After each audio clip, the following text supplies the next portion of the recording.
இங்கே நடக்கலை, எங்கே நடக்குது, அதை தவிர்த்துருவோம். அந்த விவாதம் இல்லை. இது கருத்தியலை முதல்ல ஒரு கருத்தை சொல்லும் போது கேட்கிற மனப்பக்குவம் வேணும். ஒரு கருத்தை ஒருத்தன் சொல்லும் போது முதல்ல காது கொடுத்து கேட்கணும். காது கொடுத்து கேட்க மறுத்ததன் காரணத்தினாலதான் இந்த விழாவே இங்கே நடந்துகிட்டு இருக்குன்றதை நீங்க புரிஞ்சுக்கணும்.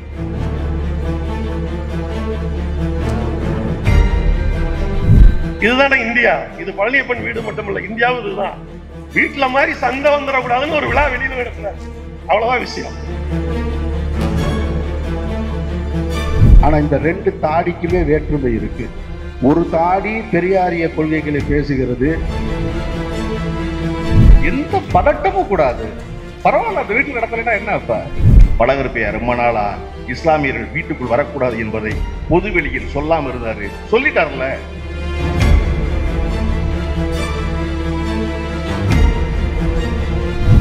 எங்க வீட்லயே ரொம்ப குறைச்சி படிச்ச ஆளியார் தான் எங்க மெய் பைத்தான் தான். அந்த மெய்ய பைத்தானுக்கு தெரிஞ்சிச்சு எவன் காயம் போட்டிருக்கானோ அவன் பக்கத்துல போய் நின்று. எங்க வீட்டுல ரொம்ப படிச்ச ஒரு ஆள் இருக்காரு, பேர் பழகருப்பையா. அவர் வரல இன்னைக்கு.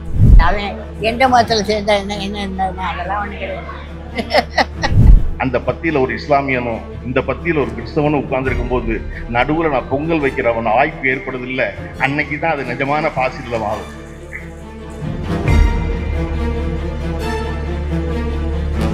பழனியப்பனுடைய தந்தையாரைத்தான் நான் பாராட்டுகிறேன். சின்ன கருப்பையா அவர்கள், ஐயா பழ கருப்பையாவோட சொந்த தம்பி, உடன் பிறந்தார். அன்பிற்கும் அடைக்கும் தாழ்வார் வள்ளுவர். எல்லாத்துக்கும் அன்பு இருக்கு. என் மகன் பேச என்ன கல்வி வந்துச்சு. நீ எவரின் மேலும் அன்பு செலுத்துறியே, அது முதல்ல வீட்டுல ஆரம்பி. விழாவை நடத்த முடிவு பண்ணோன முதல்ல சந்திக்க என் வீட்டுக்கு வந்து அப்துல்லா இருக்காருல்ல, அவர் சொன்னாரு, ஐயா அதெல்லாம் வேண்டாம், சைவமே போடுங்க.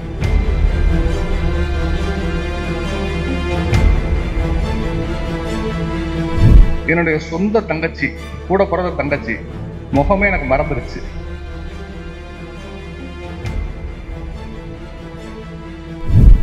நாடுடைய சிவனே போற்றி, நாட்டவர்க்கும் இறைவா போற்றி.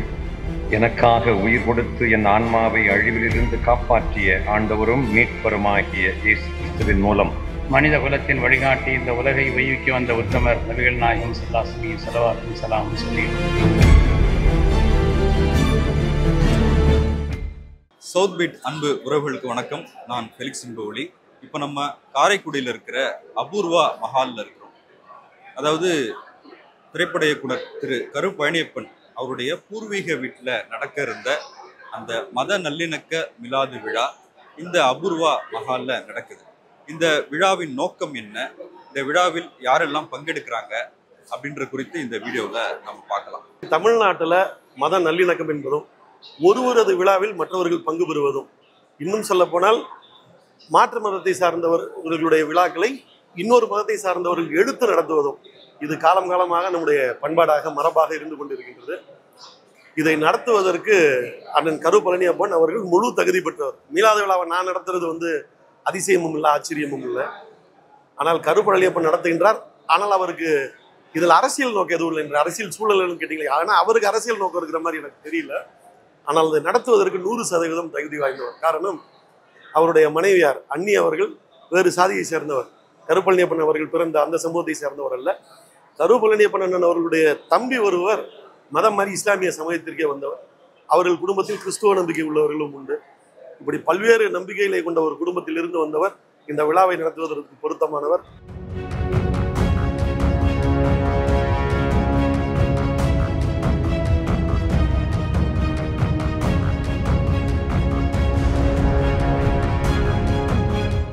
எங்களுடைய குடும்பத்தாரில் ஏறத்தாழ ஒரு 80-90% எங்களுடைய குடும்பத்து உறுப்பினர்கள் மட்டும், எங்கள் அப்பாவோட கூட பிறந்தவங்க 9 பேர், குடும்ப உறுப்பினர்கள் மட்டும் ஏறத்தாழ 116 பேர் இருக்கிறோம். நாங்கள் எங்கள் அண்ணன் கணக்கெடுத்தாங்க. இதில் எல்லாரையும் வரவழைச்சு, குடும்பத்தில் வீட்டில் வரவழைச்சு ஒரு விழா நடத்தணும் அப்படின்னு சொல்லி ஒரு விழா எடுத்தாங்க. அந்த விழாவில் என் குடும்பத்தில் உள்ள எல்லாரும் கலந்துக்கிட்டாங்க. சில காரணங்களால் என்னால் கலந்துக்க முடியாமல் போயிடுச்சு. அதுக்கு பிறகு அண்ணன் சொன்னாங்க, எப்பா உனக்குன்னு ஏதாவது ஒரு விழா எடுக்கணும், நீ முஸ்லீமாக இருக்க வீட்டுக்குள்ளார, ஏதோ ஒரு விழா நம்ம வீட்டில் எடுக்கணும். நான் அண்ணன்ட்ட சொன்னேன், விழா எடுக்கணும் அப்படின்னா அது இஸ்லாத்தில் பெருமானார் ஸல்லல்லாஹு அலைஹி வஸல்லம் நபிகள் நாயகம் ஸல்லல்லாஹு அலைஹி வஸல்லம் புகழப்பட்டவர்கள், போற்றப்பட்ட அந்த நபியுடைய விழாவை தான் எடுக்கணும். சரி, ஏற்பாடு செஞ்சுருவோம் தானே, அதுக்கு ஏற்பாடு செஞ்சுருவோம், நம்ம வீட்டிலே நடத்துவோம், நல்லா எல்லாரையும் கூப்பிடுவோம். எப்படி அந்த ஒரு புதுக்கணக்கு விழாவுக்கு நம்முடைய சொந்தங்கள் எல்லாரும் வந்தாங்களோ அதே போல எல்லாருக்கும் அழைப்பு கொடுத்து இந்த விழாவை நடத்துவோம் அப்படின்னு சொல்லி ஏற்பாடு செஞ்சோம். யாரிடத்தில் உறவுகளை சேர்ந்து வாழக்கூடிய பண்பு என்பது இருக்கிறதோ, வாழ்க்கையில் என்றுமே பொய்யுரைக்காத நபிகள் நாயகத்தினுடைய உன்னதமான ஒரு வாக்கு என்ன தெரியுமா? உறவுகளை சேர்ந்து வாழ்ந்தால் அந்த மனிதருக்கு 3 பாக்கியங்கள் கிடைக்கும். யார் உறவுகளை சேர்ந்து வாழ்கிறார்களோ, உறவுகளை அரவணைத்து வாழ்கிறார்களோ, சுற்றம் பார்க்கின் குற்றம் பார்க்கின் சுற்றம் இல்லை என்று சொல்வார்கள். சின்ன சின்ன விஷயங்கள் எல்லாம் அனுசரித்து உறவுகளை சேர்ந்து வாழக்கூடிய தன்மை இருந்து விட்டது என்று சொன்னால் அவர்களுக்கு 3 பாக்கியம். நபிகள் நாயகத்தினுடைய இந்த விழாவில் நாம் அதை கவனத்தில் வைத்துக் கொள்ள வேண்டும். முதலாவது, அவர்களுக்கு நீண்ட வாழ்நாள் கொடுக்கப்படுகிறது. நீண்ட நம்மளா உண்டாக்கிற முடியாது, நீண்ட வாழ்நாள் அவர்களுக்கு வழங்கப்படுகிறது. இரண்டாவது, குறைவில்லாத தட்டில்லாத அவர்களுக்கு உண்டான ரிஸ்க் என்று சொல்லக்கூடிய அவர்களுடைய வாழ்வாதார நிலைகள் உண்டாக்கி கொடுக்கப்படுகிறது. மூன்றாவது, கெட்ட மரணங்களை விட்டு அவர்களுக்கு பாதுகாப்பு ஏற்படுகிறது என்று நபிகள் நாயகம் ஸல்லல்லாஹு அலைஹி வஸல்லம் சொன்னார்கள். எனவே ஒரு சிறப்பான ஒரு விழா, இந்த விழாவை காரணமாக வைத்து நாம் நம்முடைய உறவுகளை இணைந்து வாழக்கூடிய ஒரு உன்னதமான பழக்கத்தை உண்டாக்கி கொள்ள வேண்டும் என்று நான் அன்போடு கேட்டுக்கொள்கிறேன். மத நல்லிணக்கம்னா என்ன? நம்ம சுவாமிகள் சுவை சொட்ட சொட்ட பேசுவாங்க, கேட்டுக்கிட்டே இருக்கலாம். ரொம்ப சிறப்பான முறையில் என்றும் பேசக்கூடியவர்கள். அது மாதிரி இங்கே பேசுவதற்கு நம்முடைய ஃபாதர் அவர்கள் அவங்க வந்திருக்கிறாங்க. இந்த மேடை என்பது இருக்கிறதே இன்றைய காலகட்டத்தில் இந்தியாவிற்கு மிக அவசியமான ஒரு தேவை உள்ள ஒரு மேடை. இப்படிப்பட்ட மேடைகள் தான் தேவை. தென்னாடுடைய சிவனே போற்றி, நாட்டவர்க்கும் இறைவா போற்றி, காவாய் கனகத்திரளே போற்றி, கையிலை மலையானே போற்றி போற்றி. இந்த பரிசை மட்டும் நான் உங்களுக்கு கொடுத்துட்டேன்னா என்னுடைய வேலை முடிஞ்சிருச்சு, நான் போய் உட்காந்துருவேன். அடுத்து பேசுகிறவங்களுக்கு நான் வேலையை விட்டு ஒரு பரிசு என்னன்னா, தமிழகம் முழுவதும் இன்றைக்கு பரவலாக பேசக்கூடியது, தமிழ்நாடு மட்டும் இல்லை, தென் மாநிலங்கள், இன்னும் சொல்ல போனால் இந்தியா முழுவதும் பேசப்படுது. உச்சநீதிமன்றம் பேசுது, உயர் நீதிமன்றம் பேசுது. வெறிநாய்க்கடிக்கு ஊசி, வெறிநாய்க்கடி பாதிப்பு. இந்த வெறிநாய்க்கடிக்கு தடுப்பூசி கண்டுபிடிச்சவர் யாரு தெரியுமா? எத்தனை பேருக்கு தெரியும்? பேர் சொல்லுங்க பார்ப்போம். அதனால்தான் அங்க உட்கார்ந்துருக்கிறார் போல, லூயிஸ் பஸ்டர். இவருடைய கண்டுபிடிப்பு தான் இன்னைக்கு உலகம் முழுவதும் வெறிநாய்க்கடியிலிருந்து நம்மை பாதுகாத்துச்சு. அந்த வெறிநாய்க்கடி மாதிரி தான் சாதி மத வெறி பிடித்தவருடைய கடியிலிருந்து நம்மை பாதுகாக்கிறதுக்கு இந்த மீலாது விழா, சமய சமூக நல்லிணக்க மாநாடு விழாக்கள் பயன்பட்டு கொண்டிருக்கு. அப்படிப்பட்ட லூயி பாஸ்டர் அவர்களுடைய இந்த வரலாறு, வாழ்க்கை வரலாறு புத்தகம், இதை பரிசளிக்கணும்னு நினைக்கிறேன். சரியான பரிசா?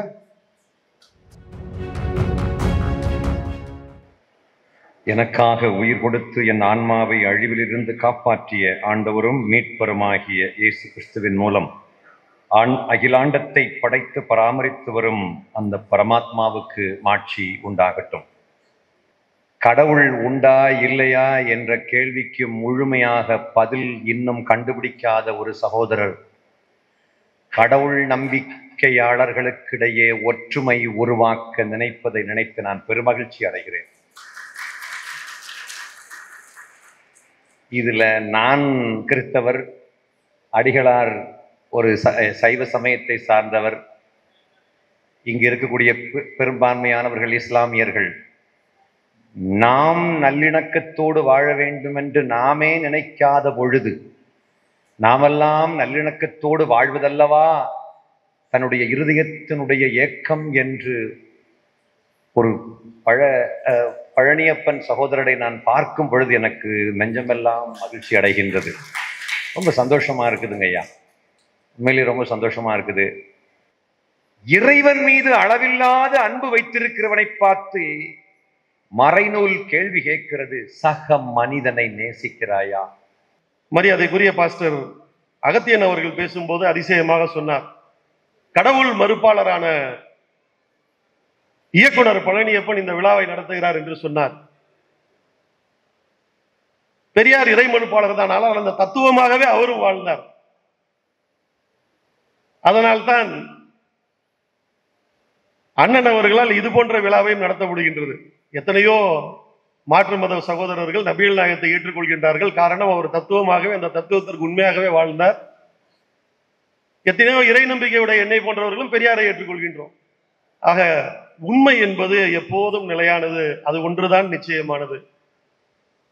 அந்த உண்மை அன்பின் பெயரால் அறியப்பட வேண்டும் என்கின்ற ஒரு அருமையான நோக்கத்தோடு இன்றைக்கு இந்த விழா நடைபெற்றுக் கொண்டிருக்கக்கூடியது.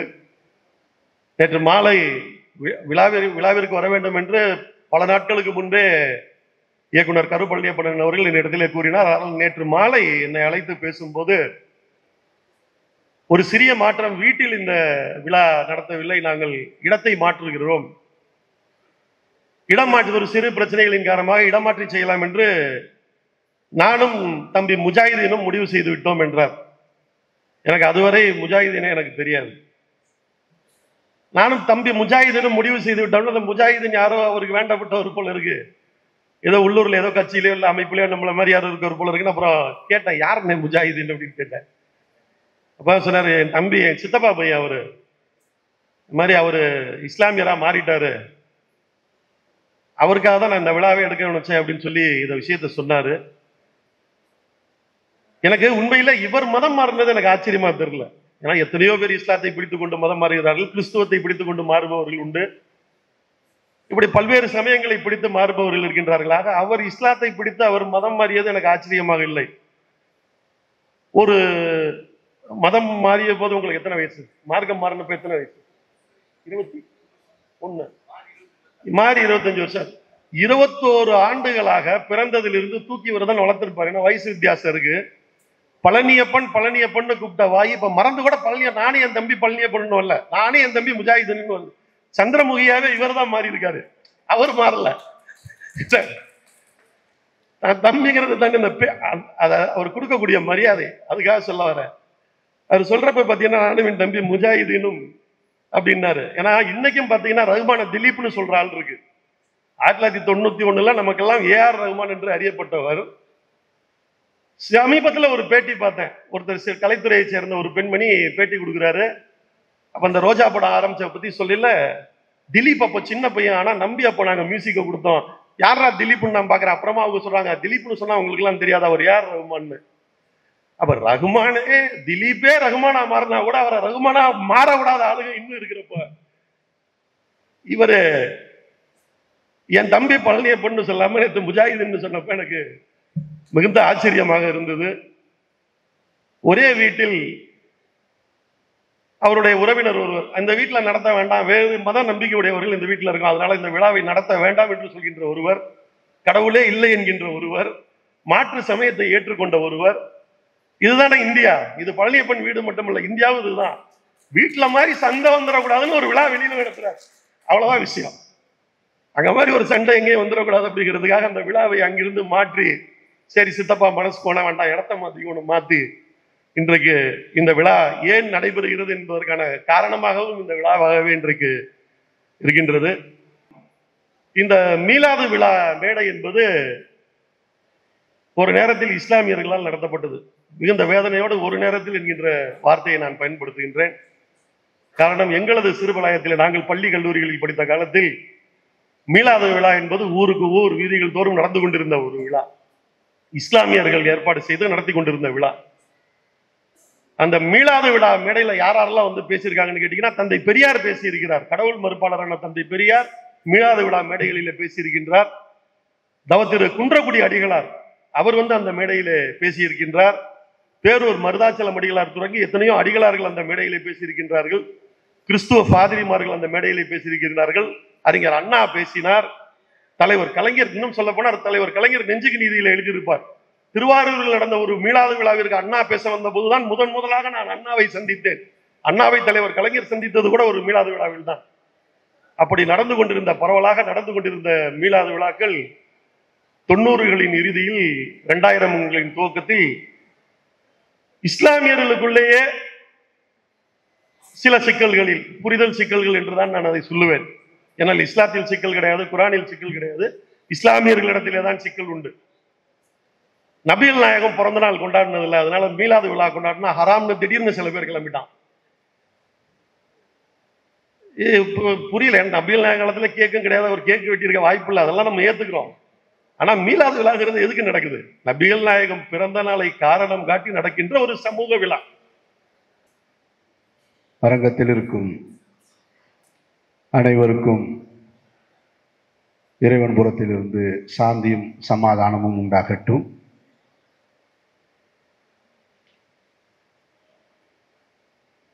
மீலாத் விழா என்கின்ற பெயரில் ஒரு மத நல்லிணக்க விழாவை நடத்தி கொண்டிருக்கிறார் எனது அருமை சகோதரர் கருப்பழனியப்பன் அவர்கள். நான் அடிப்படையில் ஒரு இஸ்லாமிய குடும்பத்தில் பிறந்திருந்தாலும் நானும் என்னுடைய குடும்பத்தார், என்னுடைய சகோதரர்கள் யாருமே எங்களுக்கு தெரிந்து இதுவரை எந்த மீலாது விழாவிலும் கலந்து கொண்டது கிடையாது. இந்த மீலாது விழா தான் முதல் மேடை. அண்ணன் அப்துல்லா சொன்னது போல மீலாது விழாக்கள் ஹராம் என்று சிலர் ஒதுக்கி வைத்து விட்டார்கள் என்று சொன்னார். அதற்கு காரணம் இருக்கிறது. காரணம் இல்லாமல் ஒதுக்கி வைக்கவில்லை. இது போன்ற ஒரு மத நல்லிணக்க விழாவாக பெரும்பான்மையான மீலாது விழாக்கள் நடைபெறாமல் போனதுதான் அதற்கு காரணம். இன்றைக்கு மீலாது விழா என்றால் நபிகளாரின் பெருமையை பற்றி சொல்வது, நபிகள் அவர்கள் இந்த சமூகத்திற்கு ஆற்றிய தொண்டை பற்றி சொல்வது, இந்த ஒட்டுமொத்த உலகத்தையும் ஒரு மாற்றி ஒரு புதிய கட்டமைப்புக்கு கொண்டு வந்தது என்கின்ற கருத்துக்களை சொல்வதிலிருந்து விலகி ஆடல் பாடல் நிகழ்ச்சிகளும் அனாச்சாரங்களும் அதிகம் மிகுந்துவிட்ட காரணத்தினால் மீலாது விழாக்கள் புறக்கணிக்கப்பட்டு கொண்டிருக்கின்றன. ஆனால் இதுபோல் ஒரு மீலாது விழாக்கள் நடத்தப்படுமானால் அதிகம் வரும் காலங்களில் எல்லா ஊர்களிலும் நடைபெறும் என்பது என்னுடைய திண்ணமான எண்ணம் என்பதை நான் இங்கே உணர்த்துகிறேன்.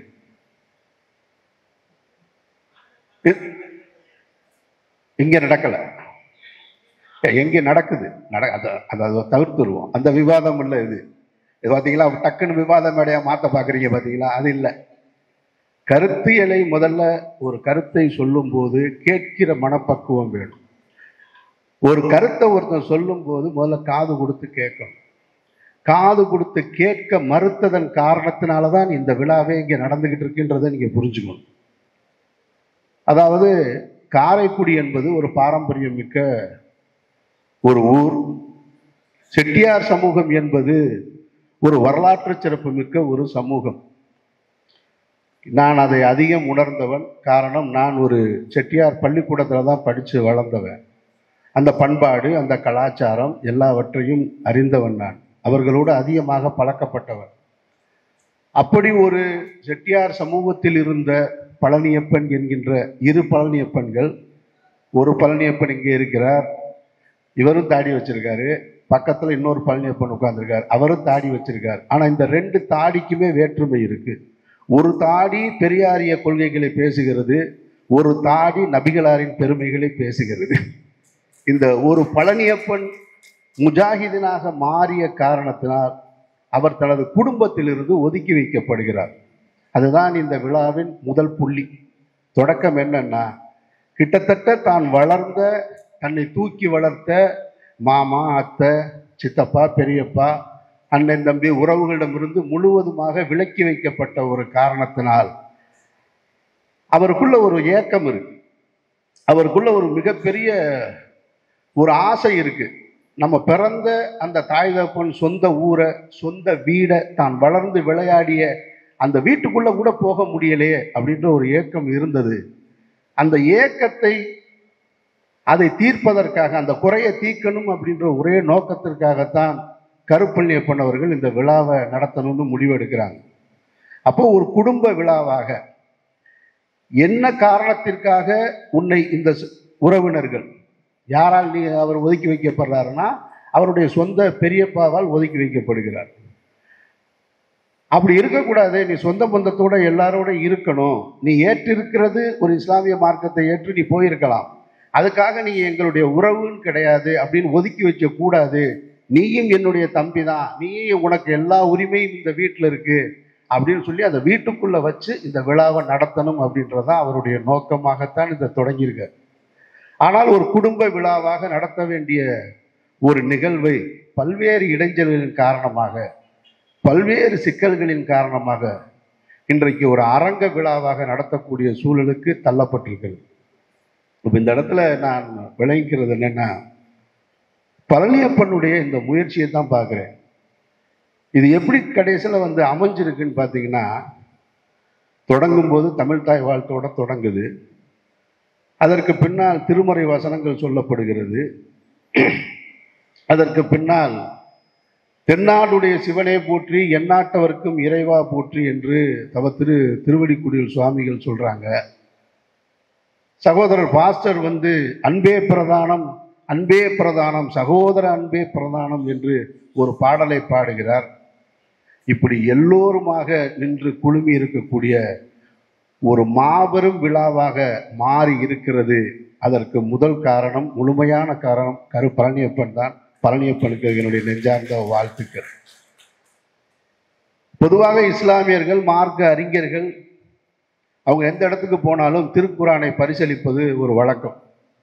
தான் ஏற்றிருக்கின்ற இந்த சத்திய மார்க்கம் எல்லோருக்கும் போய் சேரணும் அப்படின்றக்காக திருக்குரானை பரிசீலிப்பாங்க. ஆனால் இந்த விழா மேடை அவர்களுக்கும் சேர்த்து ஒரு தமிழ் பொதுமுறையான திருக்குறளை அளிக்கிறதுக்கான ஒரு மேடையாக பழனியப்பன் மாற்றி இருக்கிறத என்னால் பார்க்க முடிஞ்சது. அப்போ இதுலேருந்து என்ன விளைகிறது அப்படின்னா,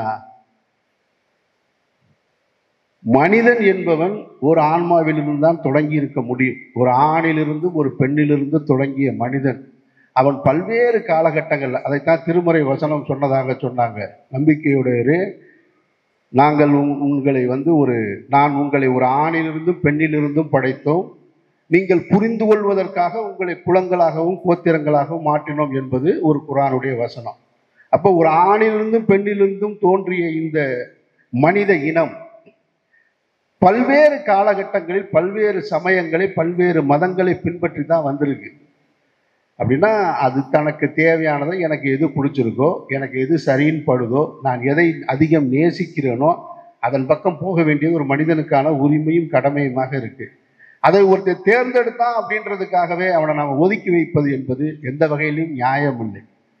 தம்பி முஜாஹிதீன் அப்படி ஒதுக்கி வைக்கப்பட்டு இன்றைக்கு பொது சமூகத்தில் கலந்திருக்கிறதா தான் நான் உணர்றேன். அது மிகவும் தவறானது. இங்கே பேசிய எல்லோருமே சொன்னாங்க,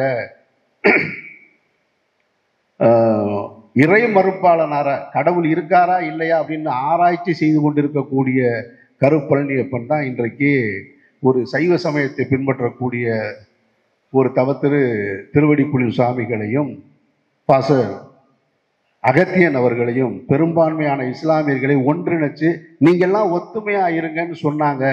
அதனால அவருக்கு தான் இந்த பாராட்டு போகணும்னு நான் எப்படி பார்க்குறேன்னா, பழனியப்பனுக்கு இந்த பாராட்டை நான் கொடுக்கறதுல எனக்கு ஒன்றும் தயக்கம் இல்லை. ஆனால் கருப்பழனியப்பன் இப்படி ஒரு நிகழ்வை நடத்துவதற்கு எல்லா காலகட்டத்திலும் கருப்பழனியப்பனுக்கு உறுதுணையாக இருந்த பழனியப்பனுடைய தந்தையாரைத்தான் நான் பாராட்டுகிறேன். அவர் தான் இதுக்கு முதல் காரணம். தன் பிள்ளையை எப்படி வளர்க்கணும் அப்படின்றது ஒரு உதாரணமாக ஐயா சின்ன கருப்பையான்னு நினைக்கிறேன். கரெக்டா? பேர் கரெக்ட். சின்ன கருப்பையா அவர்கள். சின்ன கருப்பையான்னா ஐயா பழ கருப்பையாவோட சொந்த தம்பி, உடன் பிறந்தார். தன்னுடைய மகன் எடுக்கக்கூடிய எல்லா விஷயங்களுக்கும், தன்னுடைய மகன் ஒரு காதல் திருமணம் செய்கிறானா, நான் பக்கத்தில் நிற்கிறேன், அது சரியா தப்பா ஒரு விவாதம், சின்ன விவாதம் நடத்திட்டு ஓகே நீ எடுத்த முடிவு சரி, அதற்கு நான் உறுதுணையாக நிற்கிறேன்.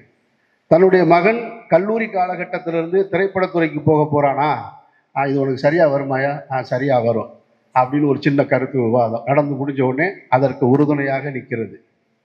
அதுபோல இன்றைக்கு தான் பிறந்து வளர்ந்த இவருக்கு என்ன நெருக்கடி இருக்குன்னு தெரியாது, ஆனால் அவருக்கு நெருக்கடி அதிகமாக இருக்கும். பழனியப்பன் இந்த சமூகத்திலிருந்து வெளியில் பொது சமூகத்தில் இணைஞ்சிருக்கலாம். ஆனால் அவருடைய தந்தையார் முழுவதுமாக இந்த சமூகத்தோடு தான் இன்றும் இணக்கமாக வாழ்ந்து கொண்டிருக்கக்கூடியவர். அப்போ அவருக்கு எவ்வளவு சிக்கல்கள் இருக்கும். அப்போ அவர்கிட்ட போய் நான் ஒரு விழா எடுக்க போகிறேன், அதுவும் நாம் பிறந்து வளர்ந்த ஒரு வீட்டிலங்கும் போது நான் கூட நிற்கிறேன்னு சொல்லி நின்னார் பார்த்தீங்களா. அதனால் இந்த ஒட்டுமொத்த பெருமையும் ஐயா சின்ன கருப்பை அவர்களுக்கு தான் போய் சேரும். இப்படி ஒரு பிள்ளையை பெற்றதற்கு நீங்கள் பெருமைப்படணும். அதில் இந்த விழா நடத்துவதற்கு நடைபெறுவதற்கு முன்னாடி பார்த்தீங்கன்னாக்க வாசலில் நின்று வரவேற்கிறாங்க. இப்படி ஒரு மீளாது விழாவை நம்ம இது வரைக்கும் பார்த்துருக்கவே மாட்டோம். வாசலில் நின்று பழனியப்பனுடைய தந்தையாரும் தாயாரும் வரவேற்கிறாங்க. அதில் நான் நின்றுட்டு இருக்கேன். நான் நிற்கும் பொழுது வேகமாக ஒரு பெண்ணை அழைக்கிறாரு. ரேவதி இங்கே வாமா அப்படின்றாரு. இது தெரியுங்களா அமீர், உனக்கு தெரியுங்களா அப்படின்றாரு. ஆனால் அவர் ரேவதின்னு கூப்பிட்டவுடனே அங்கே வந்து நின்னது ஒரு இஸ்லாமிய பெண். பார்க்குறேன், என்ன ரேவதின்னு சொல்லிட்டு இஸ்லாமிய பெண்ணை காமிக்கிறாருன்னா அது முஜாஹிதினுடைய மனைவியார். அவர் சொல்கிறாரு, அது இப்போ ஏதோ நஸ்ரியான்னு ரிசான்னு பேர் வச்சிருக்கு, ஆனால் எனக்கு எப்பயுமே அது ரேவதி தான் அப்படின்னு. ஆனால் கொஞ்சம் கூட அந்த ஒரு எந்த காழ்ப்புணர்ச்சியும் இல்லாமல் அவரால் எப்படி இப்படி இருக்க முடியுதுன்னா, இதுதான் இன்றைக்கு இந்த சமூகத்திற்கு தேவையானது.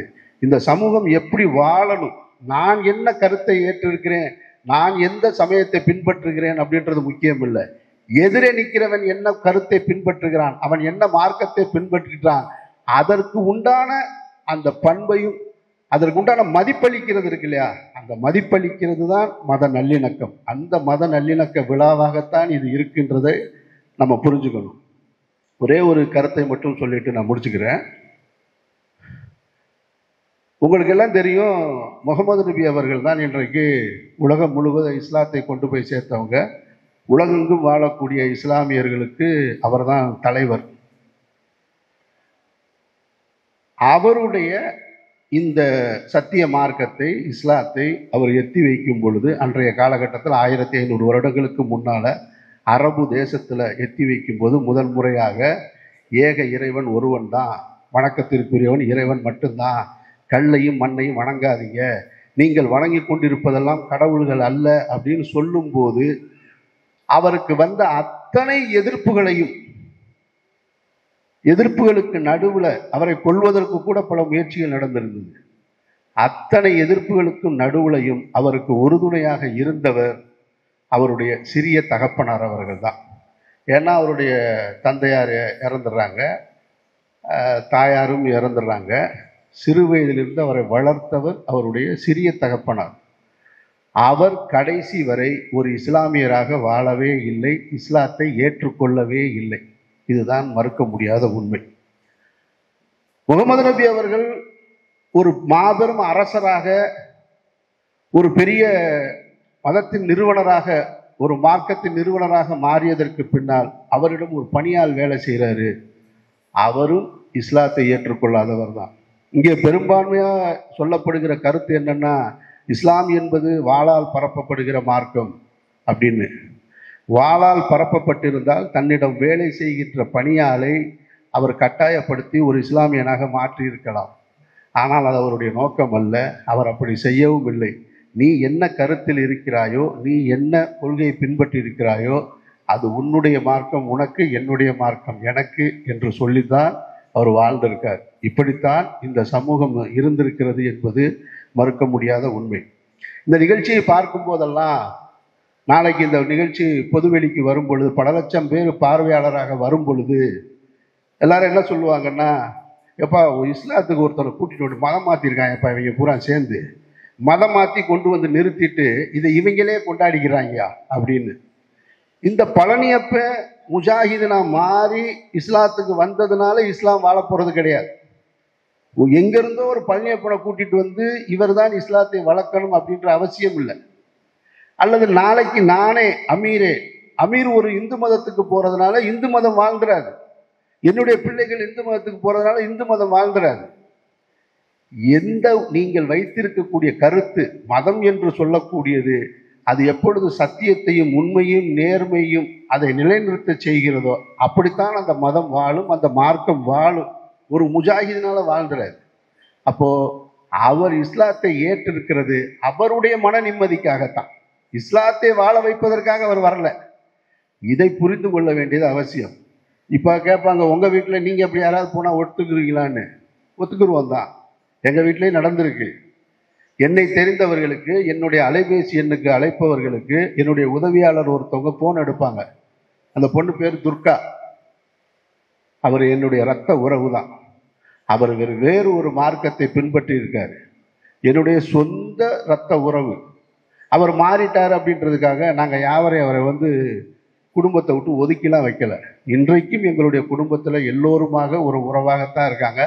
அவர் ஒரு எதை கடவுள் என்று நம்புகிறாரோ அதை பின்பற்றுகிறார். நாங்கள் எதை நம்புகிறோமோ அதை பின்பற்றுகிறோம். இப்படி வாழ வேண்டியது அவசியம் என்பதுதான் இந்த மத நல்லிணக்க விழா நமக்கு நடத்துகின்ற, அது உணர்த்துகின்ற பாடமாக நான் நம்புகிறேன். இந்த விழாவை நடத்துவதற்கு பழனியப்பன் எடுத்துக்கிட்ட முயற்சி, அவருக்கு ஏற்பட்ட சிரமங்கள், அவர் போய் யாருக்கிட்டையும் இப்படி ஒரு விழாவை நடத்துறதுக்கு சொந்த பணத்தை செலவழிக்கிறார். அவர் போய் செல்வந்தர்கள்ட்ட போய் நிதி உதவி பெறலை, யார்கிட்டையும் போய் டொனேஷன் கேட்கல. சொந்த காசு செலவு பண்ணி நேற்று இரவு வரைக்கும் தன்னுடைய குடும்ப வீட்டில் நடத்தணும்னு நினைச்ச இந்த விழா அங்கே நடைபெற முடியாமல் போகும்போது ஒரு சூழல் வரும் பொழுது உடனடியாக இந்த மண்டபத்தை, இந்த அரங்கத்தை புக் செய்து இங்கே கொண்டு அந்த விழாவை நடத்துகிறார். இது எல்லாவற்றிற்கும் அவர் தான் செலவும் பண்ணுறாரு. அப்போ அதில் நோக்கம் என்னன்னா, தன்னுடைய தம்பி, நான் சின்ன பிள்ளையா இருக்கும்போது எனக்கு ஒன்று நடந்துச்சு. நான் ஒரு காதல் திருமணம் செஞ்சேன். என்னை ஒதுக்கி வச்சாங்க. அப்போ எனக்கு செய்கிறதுக்கு ஒரு அண்ணன் இல்லை. அவன் இருந்திருந்தா எனக்கு இதை செஞ்சிருப்பான். அது மாதிரி நீ ஒரு மார்க்கத்தை பின்பற்றின, உன்னை ஒதுக்கி வைக்கிறாங்க, உனக்கு செய்கிறதுக்கு அண்ணன் நான் இருக்கேன்றான்னு பக்கத்தில் நின்று செஞ்சு வச்சிருக்கேன். அதுதான் இதனுடைய நோக்கம். அந்த எண்ணம் வரும். நான் அப்படித்தான் திரைத்துறையில் இயக்குனராக இருந்து திடீர்னு இயக்குனர் சங்கம், பெப்சி யூனியனுக்கெல்லாம் போனதுக்கு காரணம் என்ன தெரியுங்களா? இந்த காந்தியை கீழே தள்ளி விட்ட உடனே அதுக்கப்புறம் தானே போராட்டத்துக்கு வந்தார். பல பேர் அப்படி தான் வர்றாங்க. நானும் அப்படி வந்தவன் தான்.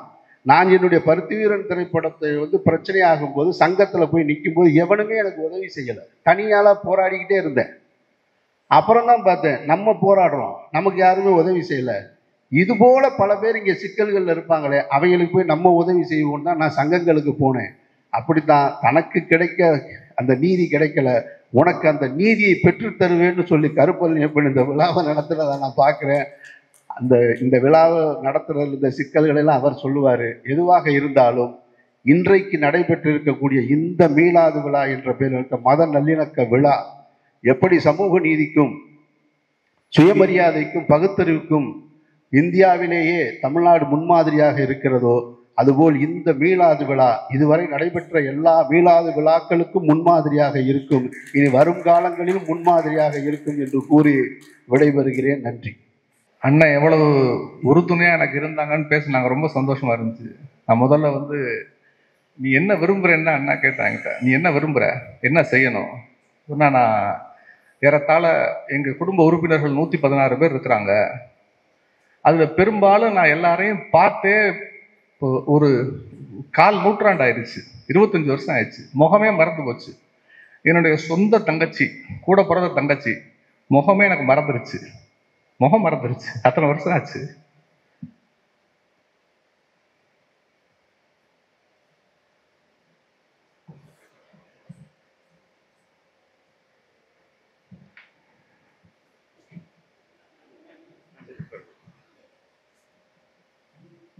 நான் எல்லாரும் இப்ப சந்திக்கணும்னு சொன்னேன்.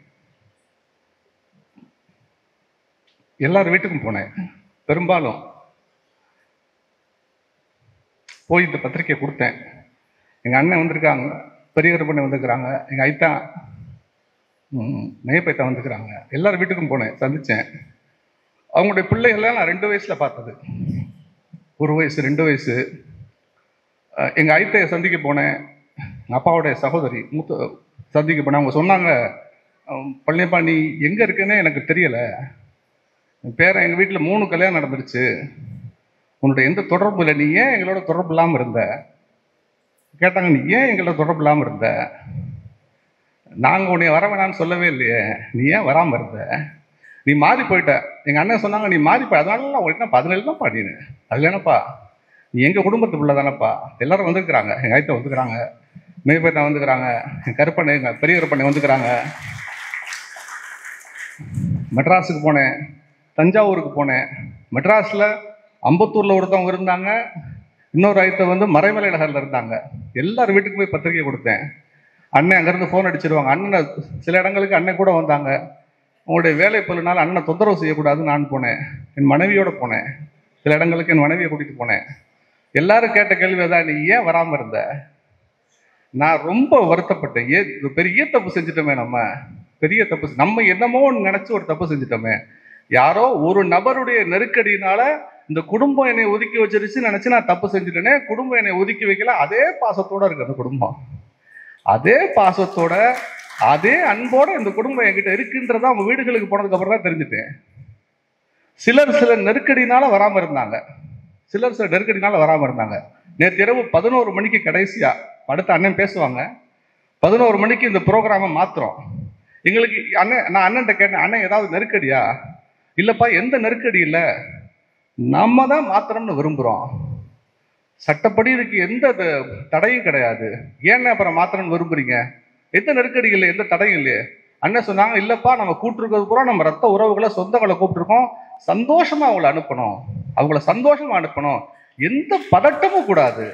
பரவாயில்ல, அந்த வீட்டில் நடத்தலைன்னா என்ன? இப்ப வீடு எங்க விஷயம் இல்லை, உறவுகள் தான் விஷயம், மனிதர்கள் தான் விஷயம். மனிதர்களை சந்தோஷமா வச்சுக்கணும். நம்ம அந்த பதட்டத்தோட அந்த வீட்டில் எதுக்கு நடத்தணும்? வேணாம்ப்பா. ஒன்றும் நம்ம அதனால தோல்வி அடைஞ்சிடல, அதனால ஒரு தோல்வியும் கிடையாது அப்படின்னு சொல்லி அண்ணன் இரவு 11 மணிக்கு இடத்த மாற்றணும். யாருக்கும் எந்த பதட்டம் வேணும். நம்மளை நம்பி, நம்ம கூப்பிட்டதை நம்பி வர்றாங்களே, சந்தோஷமா இந்த விழாவில் மகிழ்ச்சியோட கலந்துட்டு வயிறார உணவு விட்டுட்டு போகணும். ரொம்ப சந்தோஷம், ரொம்ப மகிழ்ச்சியா இருந்துச்சு. அண்ணன் திரு கருப்பழனியப்பன் அவர்கள் தொடர்ந்து பேசுவார்கள். மீலாது மத நல்லிணக்க விழாவிற்கு எங்கள் குடும்பத்தின் அழைப்பை ஏற்று வந்திருக்கும் அனைவருக்கும் முதலில் வணக்கத்தையும் நன்றியையும் தெரிவித்துக் கொள்கிறேன். நான் இந்த நிகழ்ச்சி நடத்துவதாக முடிவு செய்த நாளிலிருந்து எல்லா இடத்திலும் முஜாஹித்தை தான் நான் முன்னாடி நிப்பாட்டினேன். பத்திரிக்கை கொடுக்க போகும்போது தம்பி சொன்ன மாதிரி அவர் எல்லா வீட்டுக்கும் வரல அப்படின்னு. நான் தான் எங்கள் அழகைத்த வீட்டுக்கு மாதம் போகிறேனே, வருஷம் போகிறேனே. நீ போய் நீ 2 பேரும் அழகைத்தையும் நீயும் கட்டி பிடிச்சி அழுகும் போது நான் ஏன் பக்கத்தில் நின்று என்ன பண்ண போகிறேன்? அதனால நீயே போ, நீயே கட்டிப்பிடி அப்படின்னு சொன்னான். நீ சொன்ன மாதிரியே என்னை பார்த்தோன்னு ஐத்து அழுதுட்டா அப்படின்னா. அப்புறம் அழுவல்ல, ஏன்னா ஒவ்வொருத்தரும் தேடி இருக்கால, எங்கடா ஆளை காண ஒருத்தனை, ஒரு பயலில் ஒரு வீட்டில் காணும்னு. நான் சொன்னேன், நீ போய் கூப்பிடு, மெய் போய் தான் வருவாங்கண்ணே. எங்கள் அழைத்த மகன் அவன் போய் சொன்னோன்னே எங்கள் ஐத்தா எனக்கு ஃபோன் பண்ணி என்ன பள்ளியை பண்ணாங்க, என்ன பள்ளியை பண்ணோன்னே என்னைக்கு தான் அப்படின்னா, இல்லை தம்பி வந்திருந்தான், அதெல்லாம் நம்ம போயிட வேண்டியதான் அப்படின்னா. இவ்வளவுக்கும் முஜாஹித்துடைய தந்தையோட ரொம்ப நெருக்கமானவங்க அவங்க, எங்கள் மெய்பி தான். ஆனால் அவங்க ஒரு வார்த்தை சொன்னாங்க, எவன் காயம்பட்டு நிற்கிறானோ அவன் கூட போய் நம்ம நின்றோம், அதனால நம்ம போயிடுவோம்ப்பா அப்படின்னா. அவ்வளோதானே. எங்கள் மெய்யப்பைத்தான் தான் எங்கள் வீட்டிலேயே குறைச்சி படித்தாள். எங்கள் வீட்டிலேயே ரொம்ப குறைச்சி படித்தாள் யார் தான்? எங்கள் மெய்யப்பைத்தான் தான். அந்த மெய்யப்பைத்தானுக்கு தெரிஞ்சிச்சு எவன் காயம்பட்டுருக்கானோ அவன் பக்கத்தில் போய் நின்றுன்னு. எங்கள் வீட்டில் ரொம்ப படித்த ஒரு ஆள் இருக்காரு, பேர் பழகருப்பையா. அவர் வரல இன்னைக்கு, இல்லையா? இந்த மனித வாழ்வுடைய நோக்கம் என்ன? இந்த உலகமே நம்முடைய இதுன்னு நினைக்கிறது. எனக்கு யாராவது ஒருத்தன் ஊர் பேரை போட்டு திருப்பத்தூர் மணின்னு பேர் போட்டா எனக்கு தோணும், ஏன்னா அப்ப திருப்பத்தூர் தாண்டினா நீ மணி இல்லையா? திருப்பத்தூர்ல மட்டும்தான் மணியான்னு. மனித வாழ்வின் நோக்கம் என்ன? சிட்டிசன் ஆஃப் த வேர்ல்ட் ஆகிறது, உலகத்தின் பிரஜையாகிறது, எல்லா வேறுபாடுகளையும் நடந்து. அதை 2000 வருஷம் முன்னாடி தமிழ் சொன்னுச்சு. யாதும் ஊரே யாவரும் கேள்வி. எழுதினவர் கணியன் பூங்குன்றனார். எவ்வளவு எழுதினாரு? 2 பாட்டு தான் எழுதினார். மொத்த தமிழ் சங்க இலக்கியத்துல 2 பாட்டு எழுதின கணியன் பூங்குன்றனார் 2000 வருஷம் கழிச்சு இன்னும் நிக்கிறதுக்கான காரணம் அவன் சொன்ன செய்தி. யாதும் ஊரே யாவரும் கேளிர்னு சொன்ன செய்தி, இல்லையா? அப்ப நம்ம எவ்வளவு படிக்கிறோங்கிறது முக்கியம் இல்லை, நம்ம ஒவ்வொரு இடத்துலையும் இருக்கிற தடைகளை தாண்டி தாண்டி வேறுபாடுகளை மறந்து போவது என்பதுதான் முக்கியமே ஒழிய. நினைச்சு பாருங்க, உலகம் அவ்வளவு பெருசு, அவ்வளவு பெரிய உலகத்துல இந்தியாங்கிற ஒரு துணைக்கண்டம் அவ்வளவு பெருசு. இந்தியாங்கிற துணைக்கண்டத்துல தமிழ்நாடுங்கிற மாநிலம் அவ்வளவு பெருசு. தமிழ்நாடு மாநிலங்கிறதுல சிவகங்கை மாவட்டம் ஒரு அளவு சின்ன சுருக்குது. மாவட்டத்துக்குள்ள காரைக்குடி அதை விட சின்ன ஊரு. காரைக்குடிக்குள்ள கண்டனூர் வீதி அதை விட சின்ன ஊரு. கண்டனூர் வீதிக்குள்ள பாசிநிலங்கிற ஒரு வீடு அதை விட சின்ன ஊரு, சின்ன வீடு. அந்த வீட்டுக்குள்ள வளவுங்கிறது அதை விட சின்ன புள்ளி. அப்போ உலகத்துல இருந்து பாசின் வீட்டு வளவுக்கு வரும்போது இத்தினூண்டு புள்ளி ஆயிருது. அந்த வளவுக்குள்ள எய்தாப்புல இஸ்லாமா மாறின ஒருத்தர் இருக்கக்கூடாதுன்னு நினைப்பேன். நான் ஒரு மனம் எவ்வளவு சுருங்கி போய் இருக்குன்னு அது மூலமா தெரிஞ்சுக்க முடியும். இதையெல்லாம் மாறி வர்றதுக்கெல்லாம் படிக்கிறோம். எதுக்கு படிக்கிறோம்? நான் ஏன் தெரியுமா இந்த விழாவை நேற்று ராத்திரி மாத்தினேன்? தம்பி சொன்ன மாதிரி பதட்டம் வேண்டாம்ங்கிற ஒரு காரணம். இது கடந்த 5 நாட்களாக தம்பியினுடைய பெற்ற தகப்பனாரும் அவனுடைய பெரிய தகப்பனாரும் பழகருப்பையாவும் அவ்வளவு பதட்டமா இருந்தாங்க. தொடர்ச்சியா சென்னை மதுரை உயர்நீதிமன்றத்துடைய சென்னை கிளை இருக்கு இல்லையா மதுரையில, அதுல வழக்கு நடந்துகிட்டே இருந்துச்சு. இந்த தம்பிய அந்த வீட்டுக்குள்ள வரக்கூடாது அப்படின்னு, இஸ்லாமியர்கள் வீட்டுக்குள்ள வரக்கூடாதுன்னு. அது எங்களுடைய பூர்வீக வீடு, அதில் இருக்கும் இதர பங்குதாரர்கள் வருத்தப்படுகிறார்கள் என்பதுதான் வழக்கு. அதுல பங்குதாரர் எத்தனை பேர் தெரியுமா? நீங்க பங்குதாரர் ஏதோ அம்பானி கம்பெனி மாதிரி 1000 பேர் இருக்காங்க போல வீட்டுக்குள்ள நினைச்ச கூடாது இல்லை, அதுக்காக சொல்றேன். அந்த வீட்டுல பங்குதாரர் 3 பேர். ஒண்ணு நான், 2வது பங்குதாரரின் வாரிசான முஜாஹித், 3வது பழகருப்பையா. கரெக்டா? 5 பங்குல 3 நான் வச்சிருக்கேன். 4வது பங்கு முஜாஹித் பங்கு, 5வது பங்கு பழகருப்பையா பங்கு. ஆனா வழக்குன்னா பங்குதாரர்கள் விரும்பவில்லை. பங்குதாரர்கள் விரும்பவில்லைன்னா படிக்கிற ஆளுக்கு என்ன தோணும்? அம்பானி கம்பெனி மாதிரி 10,000 ஷேர் இருக்கு போல இருக்கு, அதுல 9,900 ஷேர் வேற ஒருத்தன் வச்சிருக்கான், 100 ஷேரை வாங்கிட்டு பள்ளியை போய் ஆட்டம் போடுறான்னு நினைச்சுட்டு தோணும். நான் என்ன சொல்றேன், அந்த வீட்டுக்குள்ள எவர் வேணாலும் வரலாம்ங்கிறதான சரி.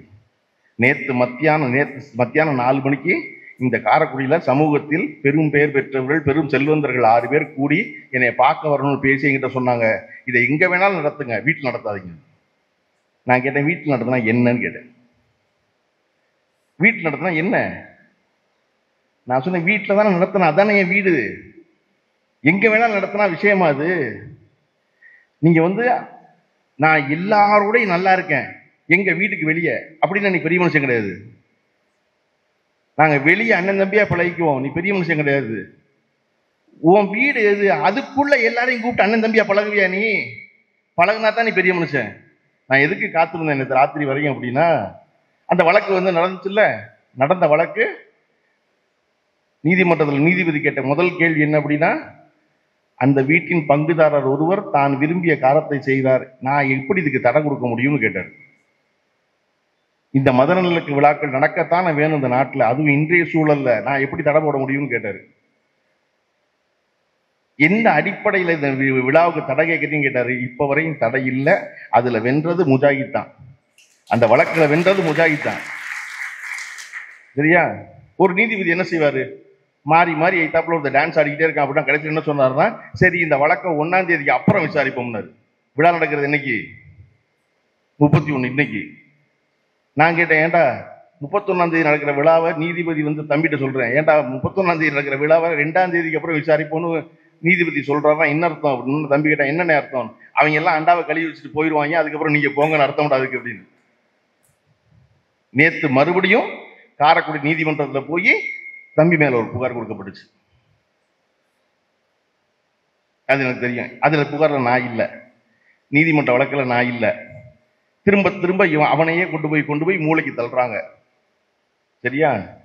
மூளை தள்ளிக்கிட்டு இருக்கும்போது காவல்துறையிலிருந்து வந்துகிட்ட சொல்றாங்க, நல்லா நீங்க விழாவை நடத்தலாம், ஏன்னா தடை இல்லை, நாங்க பாதுகாப்பு வருவோம். என்னைய திருப்பி திருப்பி அவர்கள் சொல்ற குற்றச்சாட்டு என்ன அப்படின்னா, அப்துல்லாவுக்கு தான் தெரியுது ஆளுங்கட்சி அதிகாரத்தை பயன்படுத்துகிறார், ஆளுங்கட்சி அதிகாரத்தை பயன்படுத்துகிறார்னு. நான் முன்னாள் பாராளுமன்ற உறுப்பினர் அப்துல்லா கிட்ட கூட அதை சொன்னதே கிடையாது. நான் யாருக்கிட்ட எப்பொழுதும் சொன்னதே கிடையாது. ஏன்னா நான் என்ன பெரியார் மாதிரி என்ன முடிவு பண்ணி வந்தேன்னா, இந்த மனுஷ பயிலிட்ட எதையுமே கேட்கக்கூடாது, கேட்கலைன்னா தான் நம்ம நினைச்சதெல்லாம் பேச முடியும் இல்லையா? கோரிக்கை இருந்தா புகார் வந்துடும், கோரிக்கை இருந்தா புகார் வந்துடும். அண்ணே நான் சொன்னேன் கேட்கலண்ணே அப்படின்னு. கோரிக்கை இல்லைன்னா புகார் வராது.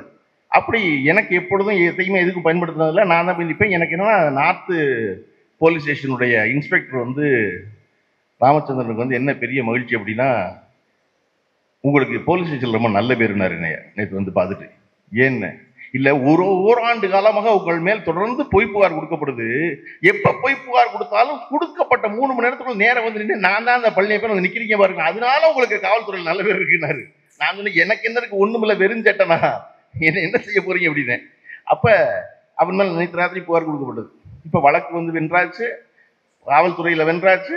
வீட்டுக்குள்ள அந்த விழாவை நடத்தலாமா, நடத்த முடியும், ஒரு பிரச்சனையும் இல்லைங்கும் போது அர்ஜுன் சம்பத் பேரால் ஒரு அறிக்கை வருகிறது, அந்த வீட்டுக்குள்ள நடத்தக்கூடாது அப்படின்னு. நான் அது கவலைப்படல, பேசாம இருந்தேன். பழகருப்பையாவின் வீடியோ ஒன்று வந்துச்சு. அந்த வீடியோவில் பழகருப்பையா சொன்னாரு, அந்த வீட்டிற்குள் இஸ்லாமியர்கள் வரக்கூடாது, வெளியே வைங்க, நான் வர்றேன்.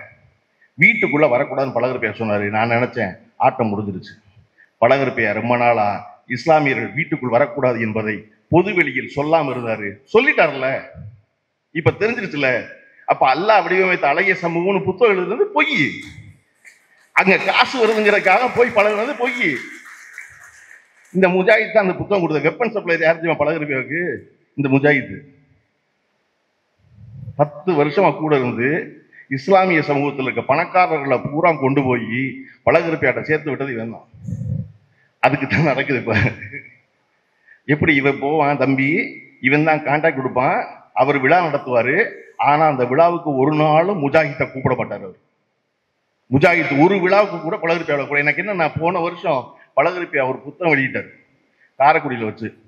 அந்த புத்தகத்துக்கு வெளியீட்டு விழாவுக்கு முதல் சிறப்பு விருந்தினரா நம்ம ஆளையில கூப்பிட்டுருக்கணும். வீட்டுக்குள்ள ஒருத்தன் இருக்கான்ல, இவனையில கூப்பிட்டுருக்கணும். மனதார உணர்ந்தவன். எப்ப பழகருப்பையா தன்னை டிக்ளேர் பண்ணாரோ, நான் முடிவு பண்ணேன் இனிமே அந்த வீட்டுக்குள்ள நடத்த வேண்டாம். அவர் தான் சொல்லிட்டாரு, என் வீட்டுக்குள்ள இஸ்லாமியர்கள் வரக்கூடாது, வெளியே வைய நான் வர்றேன், வெளியே அண்ணன் தம்பியா பழகுவோம், ஆனா வீட்டுக்குள்ள வேண்டாம். அப்ப நம்ம என்ன புரிஞ்சுக்கணும்னா, எவரெல்லாம் வெளியில அண்ணன் தம்பியா பழகுவோம் வீட்டுக்குள்ள வராதிங்கன்னு சொல்றானோ அவன் தான் ரொம்ப பெரிய கேடு இல்லையா? அது ரொம்ப அப்துல்லா ரொம்ப அழகா தொட்டாரு. என்ன பண்ணா, அந்த பாசி நிலம் தான் இந்தியானாரு. அதை போலத்தான் அந்த வீடு ஆகணும்னு நான் நினைக்கிறேன். என் வீடு என்பது யார் வீடு போல ஆகணும்னா இந்த இந்தியா போல ஆகணும். அந்த பத்தியில ஒரு இஸ்லாமியனும் இந்த பத்தியில ஒரு கிறிஸ்தவனும் உட்கார்ந்துருக்கும் போது நடுவுல நான் பொங்கல் வைக்கிறவன் வாய்ப்பு ஏற்படுது இல்லை, அன்னைக்கு தான் அது நிஜமான பாசி நிலம் ஆகும். அவருக்கு ஒரு கருத்து இருக்கும்ல, ஈத்தாப்புல இருக்காளுக்கு ஒரு கருத்து இருக்கும்ல. எங்க அப்பச்சியை பத்தி அமீர் ரொம்ப சொல்லிக்கிட்டு இருந்தாரு. நான் தம்பிக்கிட்ட சொன்னேன், முஜாஹித்திட்ட, தம்பி நீ அந்த வாய்ப்பை 20 ஆண்டு காலமாக தவற விட்டுட்டானே, எல்லாவற்றையும் பேசணும்ல, எல்லாத்தையும் பேச வேண்டியது, ஏன் பேசாம விலகுறோம் ஒருத்தர் கண்டு? நான் காதலிச்சேன், அந்த கருத்தை என் தந்தையிடம் பேசினேன். ஆமா நான் காதலிச்சேன்னு போய் சொன்னேன். ஆமா அந்த பெண்ணின் மேல விருப்பம் கொண்டிருக்கேன்னு சொன்னேன். இல்லை என்ன உடனே எங்க வீட்டுல என்ன கூப்பிட்டு எங்க அப்பச்சி என்ன தலையில முத்தம் கொடுத்து மிகச்சிறந்த காரியம்டா போடா மகனை கூட்டிட்டு வான சொல்லுவாரு. ஐயையோ செட்டி வீட்டுல புள்ளியாக்க மாட்டாங்களே நம்மள தான் சொன்னாரு. என்னைய செட்டி வீட்டுல புள்ளியாக்க மாட்டாங்களா, ஆம்பளை புள்ள, நான் முதல்ல அடுத்து வேற வெளியே கல்யாணம் பண்ண. நான் சொன்னேன், செட்டி வீட்டுல புள்ளியாகிறது முக்கியமா, தமிழ்நாட்டுல புள்ளியாகிறது முக்கியமா? நான் தமிழ்நாட்டுல புள்ளியாயிருவேன். செட்டி வீட்டுல புள்ளியாயிட்டோன்னு போறேன். தமிழ்நாட்டுல புள்ளியானா செட்டி வீட்டுல எடுத்துக்குவாங்க என்னைய. அதெல்லாம் ஒன்றும் பிரச்சனை இல்லைன்னு அந்த வாதம் அவர்களுக்கு ரொம்ப பிடிச்சிருந்துச்சு. ரைட்டு, முடிவு பண்ணிட்டு நடத்துனேன். அது எங்கிருந்து வந்த குணம்னா எங்க ஐயா கிட்ட இருந்து வந்த குணம். அந்த பாசநிலத்துல கட்டி ஆண்டார்ல பழனியப்பன் ஒருத்தர், அவர்கிட்ட வந்து குணம். அவர் என்ன செய்வாருன்னா, தனக்கு தொந்தரவு இல்லை அப்படின்னு தெரிஞ்சுன்னா ஒருத்தர் அக்செப்ட் பண்ணிடுவார். நான் முதல்ல என் வீட்டில் தாடி வச்சவன் நான் தான். உங்களுக்கு தெரியும், நகர்த்தார சமூகத்தில் மீசியே வைக்க மாட்டாங்க. அப்போ எங்கள் ஐட்ட வந்து சொன்னால், தாடியெல்லாம் வச்சுக்காத, நல்லது இல்லை, நல்லா இல்லை, நம்ம யாரும் தாடி வச்சுக்கிறது இல்லைன்னு இதை கேட்டுக்கிட்டு இருந்தேன். எங்கள் ஐயா சொன்னாங்க, என்னத்தா அப்படி நாங்கள் மகக்கிட்ட, இல்லை பிச்சை அவன் வந்து தம்பி தாடி வச்சுக்கிட்டு இருக்கான், நம்ம வீட்டில் யாரும் தாடி வச்சுக்கிறது இல்லை அப்படின்னு எங்கள் ஐயா சொன்னாங்க. என்னை திரும்பி பார்த்துட்டே, நல்லா வங்காளி பைய மாதிரி பார்க்க ரொம்ப நல்லா இருக்கு, வச்சுக்க அப்படின்னு அப்படின்னு சொல்லிட்டு திரும்பி எங்கள் ஐயா சொன்னாரு, ஆத்தா அவன் முகம் அவன் வச்சுக்கிறான், நமக்கு என்ன இருக்கு, போறாங்க விடு அப்படின்னு. ஏன்னா நான் தாடி வச்சுக்கிறேன், ஐயாவுக்கு ஒரு தொந்தரவும் இல்லை. அதே போல இதே முகமது முஜாஹித் அவனுடைய சகோதரியுடைய திருமணம் எங்கள் வீட்டில் நடத்தப்பட்ட பொழுது, அது பெரிய வீட்டில், எங்கள் ஐயாவும் முஜாஹித்துடைய அப்பாவும் பேசிக்க மாட்டாங்க, அப்பாவும் மகனும் பேசிக்க மாட்டாங்க. ஆனால் மகன் திருமணம் நடத்துகிறான் அதே வீட்டில். எங்கள் ஐயா என்ன பண்ணாங்க, அந்த வீட்டை விட்டு ஒரு வாரம் வெளியேறிட்டாங்க. நடத்தக்கூடாது சொல்லலை, வழக்கு போடலை, ஒன்றும் செய்யலை. அன்னைக்கு உரிமை முழுமையாக எங்கள் ஐயா கிட்ட இருந்துச்சு. ஆனால் அந்த வீட்டில் பிறந்த ஒருத்தன் கல்யாணம் நடத்த விரும்புகிறான், நம்ம அதை தடுக்கக்கூடாது, நம்ம வெளியே வருவோம். அப்படி வெளியே போனாங்க. அதனாலதான் அந்த ஐயாவை இன்னைக்கு நாங்க கொண்டாடிட்டு இருக்கோம். அந்த பெருந்தன்மை பெத்த மயங்கிட்ட இருக்கணும்ல முகமது முஜாஹித்கிட்ட இருந்துட்டு போறானே. என்ன இப்ப அவன் உன்னை நம்புறான் நல்லா இருக்கும்னு, அவனை கூப்பிட்டு பேசி பார்ப்போம். உரையாட்டா தான் தெரியும். இந்த வழக்குக்கு போய் வழக்கு தாக்கல் பண்ணலாம்னு சொல்ல பொழுது வழக்கறிஞர்கள் அவசியம் பண்ணணுமான்னு கேட்ட பொழுது வேண்டாம், சும்மா வேடிக்கை பார்த்தா போதுங்கிற முடிவை ஏந்திரமான எடுத்தேன். சொந்த வீட்டில் பெரியப்பனோடையும் சித்தப்பனோடையும் உரையாட முடியாததே போய் வழக்கறிஞர் வச்சு நீதிபதியோட உரையாட அவன்கிட்ட பெற்ற போறேனா? பேச்சு இங்கேல இருக்கணும், வீட்டுக்குள்ள இங்க வாங்க என்னன்னு. முந்தா நாள் இவ்வளவு சிக்கல் இருக்கும்போது இவனுடைய தந்தையார் வீட்டுக்குள்ள வந்தாரு. நான் சிரிச்சபடி வாங்க சித்தப்பானே, என்னை பார்த்து முகத்தை திருப்பிட்டு போனாரு. நான் நினைச்சுக்கிட்டேன் அவ்வளவுதான் இருப்பாங்க மனுஷங்க. எனக்கு என்ன இருக்கு? எனக்கு யாரோடையும் வருத்தம் இல்லை, யாரோடையும் பிணக்கு இல்லை. நான் எல்லாரும் இணைந்து வாழணும்னு நினைக்கிறவன். தொந்தரவா இருக்கா தள்ளி நின்றுவேன் நான் போய். எங்க அப்பச்சி எங்ககிட்ட அடிக்கடி சொல்லுவாங்க, மனித வாழ்வுல நீ எதையுமே அடைய வேண்டாம், நீ பெரும் பணம் அடைய வேண்டாம், பெரும் புகழ் அடைய வேண்டாம், பெரும் அதிகாரத்தை அடைய வேண்டாம். உன்னால இன்னொருத்தனுக்கு சிரமம் ஏற்படுத்தாம நீ வாழ்ந்துட்டேன்னா உன் வாழ்வு சிறந்த வாழ்வுதான். நான் நேற்று ராத்திரி முடிவு பண்ணேன். அவர் சொல்லிட்டாரு வாயை தொடர்ந்து, இஸ்லாமியர்கள் வராதிங்கன்னு. என்னால இன்னொருத்தனுக்கு சிரமம் வேண்டாம். நம்ம ரொம்ப நாள் கழிச்சு அவனுடைய மனைவி பிள்ளைகளோட இந்த குடும்பத்துல இருக்க உறுப்பினர்கள் எல்லாரும் சந்திக்க வர்றான். சந்திக்க வரும்போது பேசி சிரிச்சு நல்ல நினைவுகளோட இந்த விழாவை முடிச்சிருவோம். நம்ம நபிகள்ல தொடங்கி வர்றோம். பெரிய மனுஷர்களை பத்தி பேசும்போது சிறிய மனிதர்களை பத்தி பேசி குழப்பிக்க வேண்டாம், பரவாயில்லவா பண்ண செலவோட செலவு இன்னும் அப்படின்னு அவசரத்தில் இருக்கும்போது நண்பர் ஹரி அவர்கள் நேற்று ராத்திரி 10 மணிக்கு அவர்கிட்ட போய் சொல்றேன்.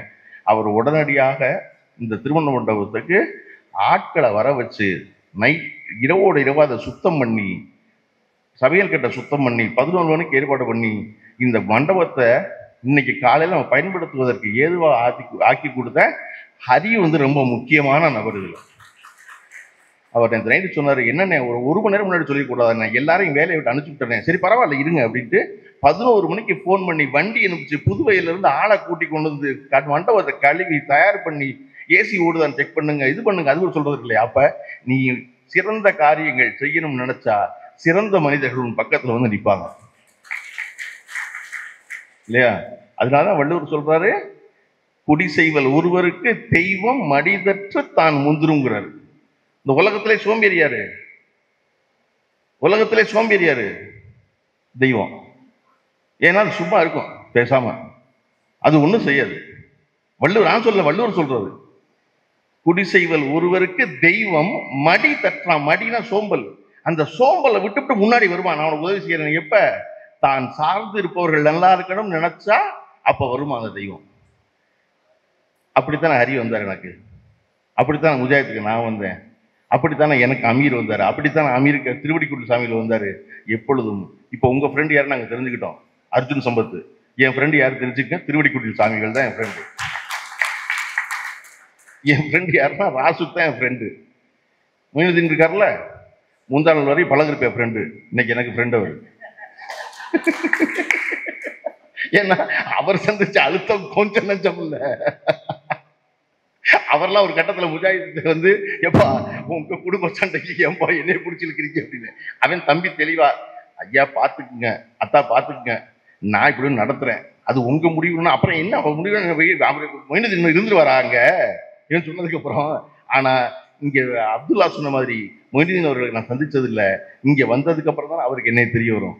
அடடா இந்த வீட்டுக்குள்ள இப்படி ஒருத்தர் இருக்கானா, இவன் நம்ம பார்க்காம விட்டுவிட்டோமேன்னு. நேற்று எங்கிட்ட வந்து பேசின இந்த சமூகத்தை சேர்ந்த பெரிய மனிதர்கள் 4 பேர் வந்து நான் சொன்னேன், ஐயா தயவு செஞ்சு நீங்க நாளைக்கு கிளம்பி முதல்ல விழாவுக்கு வாங்க, உங்களுக்கு ஒன்று சொல்லியிருக்காங்க மிலாது விழான்னு இப்படி நடக்கும்னு, நீ வீட்டுக்குள்ள நடத்தாதுன்னு பேச வந்திருக்கேன் என்கிட்ட. நான் இந்த நாட்டுக்குள்ள எதையும் நடத்தக்கூடாதுன்னு எவனும் சொல்லக்கூடாது, அவன் விருப்பத்துக்கு வாழவேன் அந்த நாட்டில், அப்படிங்கிறது தான் என் கொள்கை. நீ எப்படி என் வீட்டுக்குள்ள சொல்லுவ? போயிட்டு போகுது. நீங்க நாளைக்கு 4 பேர் 5 பேர் வந்தாங்க, வாங்க நீ எல்லாரும் வந்து உட்காந்து கேளுங்க எல்லாரும் என்ன பேசுறாங்கன்னு. கேட்டாதான் தெரியும். நீ வெளியிலே உட்கார்ந்துருந்தேன்னா நீ என்ன நினைப்பேன்னா, அந்த வளவுல இருக்க அறையை திறந்து சணலை வச்சு உருட்டி வெடிகுண்டு செய்யறாங்க இவங்களுக்கு பாய்கள்லாம் சேர்ந்து நினைச்சுக்குவ. ஏன்னா நமக்கு சினிமா அப்படித்தான் சொல்லி கொடுத்துருக்கு இல்லையா? அதனால நீ வந்தாத்தான் தெரியும் இவ்வளவு அப்பாவி. நான் சொன்னேன், இந்த விழாவுக்கு அசைவ விருது போடுவதாகத்தான் என் திட்டம், அதைத்தான் முஜாஹித் விரும்பினான் சரியா? ஆனா இந்த விழாவை நடத்த முடிவு பண்ணோன்னே முதல்ல சந்திக்க என் வீட்டுக்கு வந்து அப்துல்லா இருக்காருல்ல, அவர் சொன்னாரு, ஐயா அதெல்லாம் வேண்டாம், சைவமே போடுங்க. நாங்க தான் வருஷம் பூரா கறி சாப்பிட்றோமே இல்லையா, வருஷம் பூரா கறி சாப்பிட்றோம். நான் செட்டிநாட்டுக்கு வர்றேன், எனக்கு ஒரு சைவ விருது இலையை போட்டு 5 காய்கறி வச்சு விருது போடுங்க அப்படின்னா, அப்ப அப்துல்லா எப்ப நான் சைவம் சாப்பிட்றேங்கிற இடத்துக்கு வர்றாருன்னா, நான் மிலாது விழா நடத்துறேன்னு முன் வந்தா அவர் சைவம் சாப்பிட தயாராகி வந்துருவாரு இல்லையா. நீங்க வெறுமனை உங்களோட கையை மட்டும் நீட்டினீங்கன்னா உங்களை மேல தூக்கி விட 1000 கை வரும். ஆனா நீங்க நீட்டணும். அதை விட்டுவிட்டு நான் இப்படித்தான் இருப்பேன் அப்படின்னா இரு, எனக்கு ஒரு துன்பமும் இல்லை, எனக்கு ஒரு துன்பமும் இல்லை. இந்த உலகம் ஒரு மனிதனால் முடிவு செய்யப்படுவதில்லை. இன்னைக்கு முஜாஹித்துக்கு இந்த மீலாதின் விழா வழியாக ஒரு 1000 புதிய நண்பர்கள் எடுத்திருக்காரு.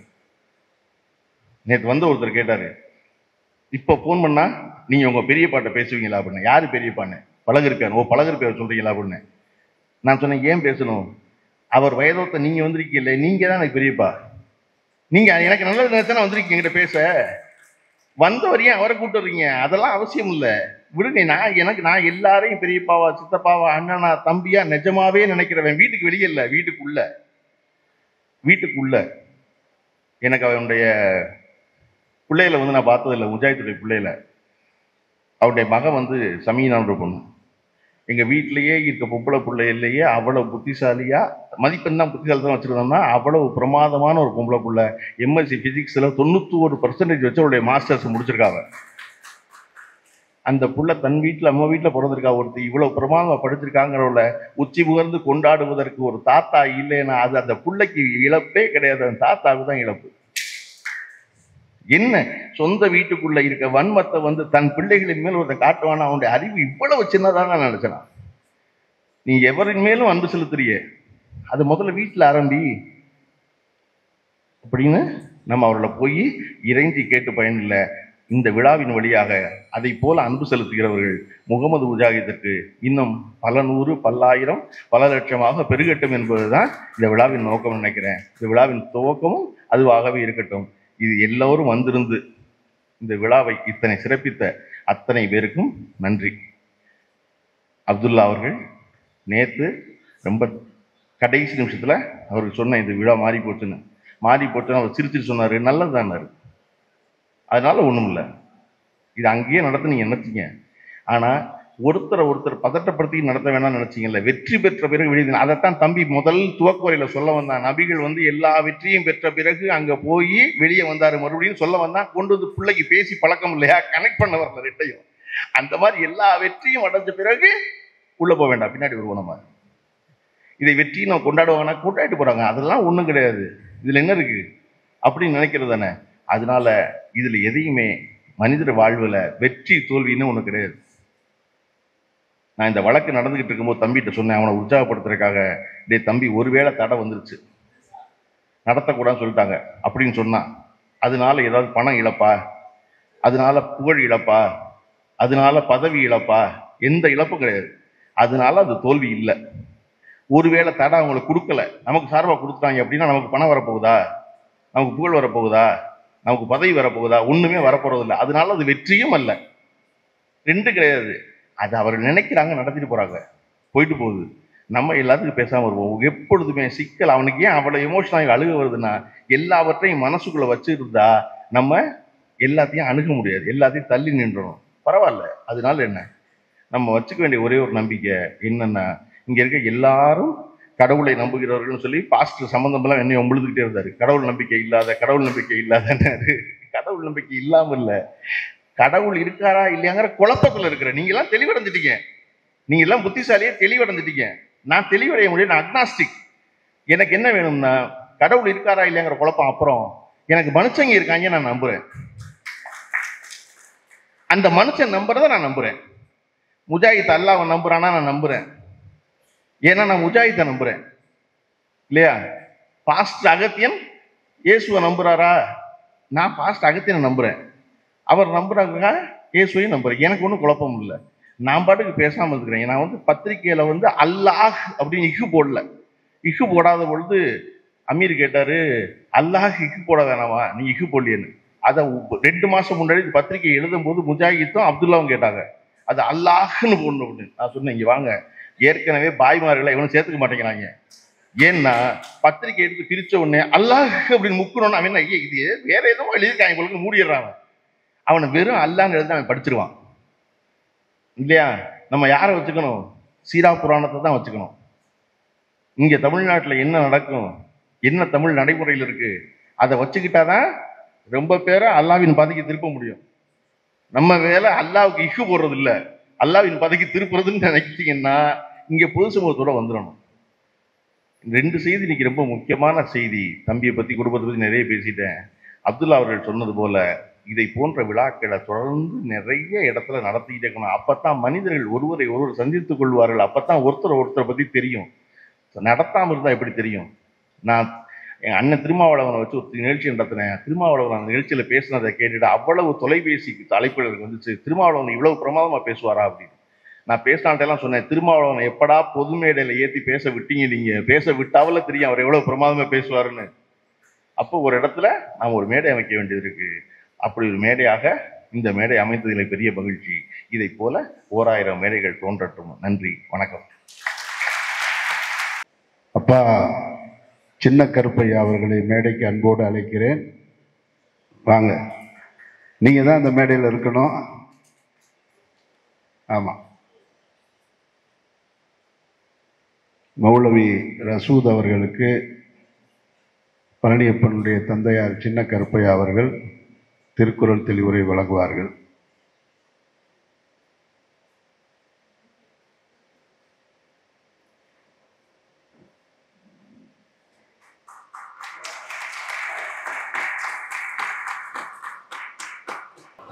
ஒவ்வொருத்தருக்கும் தனி மனித வாழ்க்கை. எனக்கு நான் கீழே விழுந்தா எனக்கு வலிக்கும், ஆனால் என் மனைவிக்கு வலிக்காது. அது ஐயோன்னு ஆறுதல் சொல்ல முடியும். இதுதான் வாழ்க்கை. அதனால தனி மனித வாழ்க்கையை விடக்கூடாது அப்படின்னு நினைக்கிறேன் நான். அதனால என் மகன் எது செஞ்சாலும் அவன் ஆக்கபூர்வமாக அறிவுபூர்வமாக செய்வேன். அதை என்னோட கலக்கும்போது சரின்னு சொன்னால் அதை ஒத்துக்க விட்டுக்கணும். நம்முடைய கொள்கை வேறாக இருக்கலாம், அவருடைய கொள்கை வேறாக இருக்கலாம், ஆனால் எல்லாரும் ஒன்றா தான் இருப்பாங்க வீட்டுக்குள்ள. அப்போ வாங்குகிற உறவு கெட்டு போகக்கூடாது இல்லை. அந்த மாதிரி தான் இந்த பையன் முஸ்லீம் ஆனதுனால ரொம்ப நாள் பேசாமல் இருந்தேன். மறுபடியும் வரும்போது பரவாயில்லைங்க உள்ளே கூட்டிகிட்டு வந்தால் எங்கள் வீட்டுக்குள்ளே அனுமதிக்கிறதுக்கு அதுக்கு சில பேருக்கு மனம் இல்லை. அது துன்பத்தில் கை கொடுக்குற ஒரு ஆள் வேணும். சரிதானா? அதுக்கு தானே உறவு, அதுக்கு தானே குடும்பமே அதுக்கு தானே. நீங்கள் அந்த அன்புனால அந்த உறவுல சரி பண்ண முடியும் தானே? கண்டிப்பாக முடியும். அன்பிற்கு மட்டும் அடைக்கும் தாழ்பார் வள்ளுவர். எல்லாத்துக்கும் அன்பு இருக்கு. என் மகன் பேசுகிறேன் எனக்கு கண்ணீர் வந்துச்சு. நான் சொல்லுறீங்களா, எல்லாத்துக்கும் தடை இருக்கு, எல்லாத்துக்கும் தாழ்பால் இருக்கு. அன்புக்கு உண்டா? அன்பிற்கும் உண்டோ அடைக்கும் தாழ்வார் குங்கணீர் பூசல் விரும்பார். அதுக்கு தாழ்பாலே கிடையாது, உடனே குப்பியர்னு வந்துடும். எல்லாமே நல்லதுக்கு தான் நடக்கும். நல்லதே நடக்கும் நடத்திக்க வேண்டிய யாருமே கெடுதல் இல்லை. அவ்வளோ யாருமே கெடுதல் இல்லை. மறந்து கூட பிறகு கேடு நினைக்க வேண்டாம். கேடு நினைக்காதனாவே அறம் தான் வள்ளுவர். மறந்தும் பிறங்கேடு சூழல் அறம் சூழல் சொல்லுவாங்க கேடும்பார். அதே வாழ்க்கைக்குள்ளேயே நான் வச்சிருக்கேன். அவ்வளோதான். சரி, நன்றிங்க. நன்றி. உங்களுடைய தம்பி மகன் முகமது முஜாஹித் அவர் வந்து உங்க குடும்பத்துல இருந்து இஸ்லாமியரா மாறிட்டாரு. உங்களை சந்திக்க வந்திருந்தப்போ ரொம்ப நீண்ட நாட்களுக்கு பிறகு சந்திச்சதாகவும் அந்த சந்திப்பு ரொம்ப நெகிழ்ச்சியா இருந்ததாகவும் மேடையில பகிர்ந்துக்கிட்டாரு. நீங்க எப்படி உணர்ந்தீங்க? 20 வருஷமா நம்ம சந்திப்பு இல்லாம ஒண்ணு கூட்டாட்டு இல்லாம இருந்தோம். இப்ப பேரன் 2 பேர் கல்யாணம் முடிச்சாச்சு. நீ இருக்க விவரமே எந்த இடத்துல இருக்கேன்னு தெரியலைன்னு சொன்னேன். அப்படி ஆயிட்டேன்னு அப்படி இருந்துட்டேன். ரொம்ப நம்ம வந்து யாரையும் வெறுக்கலை கொள்ளலை, எல்லாரும் வேணும் விளையாட நினச்சோம். அவனுடைய சூழ்நிலை அவன் சந்தித்து அவனை கூப்பிட முடியாத சூழ்நிலை ஆயிடுச்சு. அட்ரஸ் தெரியலை. அதனால் வேறு காரணத்துக்கு ஒன்றும் கிடையாது. அவன் எந்த மதத்தில் சேர்ந்தா என்ன இருந்தாங்க அதெல்லாம் ஒன்றும் கிடையாது. இன்னைக்கு எல்லாரும் உறவினர்கள்லாம் சந்திச்சிருக்கீங்களா? அது அந்த அந்த உணர்வு எப்படி இருக்கு? சந்தோஷம் அது. பழக்கருப்பைய சொந்த அண்ணன் தானம்மா? கூட பிறந்தானே மூத்தவங்க அவங்கள. பழனியப்பன் என்கின்ற முஜாஹிதினுடைய குடும்பத்தார்கள் அனைவரும் மேடைக்கு வந்து ஒரு புகைப்படம் எடுத்துக்கொள்ளணும் சொல்லி முஜாஹிதின் ரொம்ப விரும்புகிறாரு. அதனால அவருடைய குடும்பத்தார்கள் எல்லோரும் மேடைக்கு வரும்.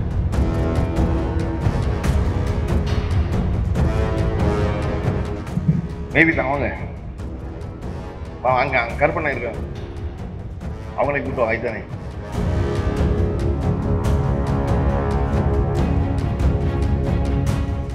வந்துட்டாங்க. வாங்க ஐத்தான், வாங்க மாப்பிள்ள, வாங்க வாங்க அம்மா வாங்க. சமீனா வர சொல்லுங்க. சண்முகனே வாங்க. சமீனா வாங்க. எங்க தம்பி எங்க? நாசிரு வாங்க வாங்க. சித்தப்பா எங்க? முத்துசபா வரேன்.